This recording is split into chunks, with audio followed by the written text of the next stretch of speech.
औरत का रोना शुभ संकेत है या नहीं?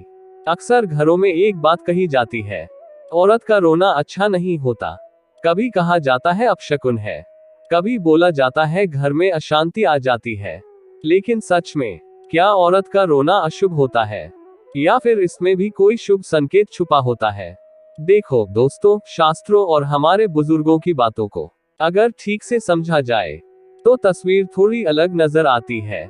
औरत का रोना हर बार दुख या अनहोनी का संकेत नहीं होता। कई बार ये मन के हल्के होने का संकेत होता है। जब कोई औरत बहुत दिनों तक अपना दर्द अंदर ही अंदर दबाए रखती है और एक दिन रो पड़ती है, तो वो रोना उसके लिए एक तरह की सफाई होती है, दिल की, मन की। ऐसा माना जाता है कि रोने से मन का बोझ हल्का होता है और नकारात्मकता बाहर निकलती है। इसलिए कई बार रोने के बाद मन शांत हो जाता है, नींद अच्छी आती है। अब बात आती है, औरत का रोना शुभ या अशुभ?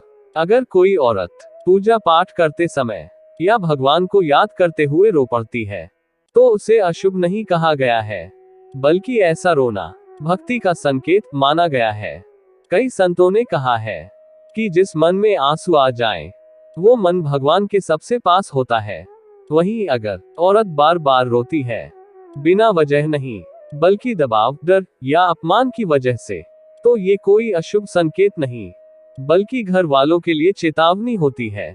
चेतावनी इस बात की कि घर की लक्ष्मी दुखी है। हमारे बुजुर्ग कहते थे, जहां घर की औरत दुखी रहती है, वहां सुख टिकता नहीं। इसलिए औरत का रोना अशुभ नहीं होता। अशुभ तब होता है जब उस रोने को नजरअंदाज कर दिया जाए। हाँ, एक बात जरूर कही गई है, अगर बिना किसी कारण सुबह सुबह जोर जोर से रोना हो, तो उसे मन की अशांति से जोड़ा गया है, ना कि भविष्य की अनहोनी से। इसका मतलब बस इतना है कि उस औरत को सहारे की जरूरत है, प्यार की जरूरत है।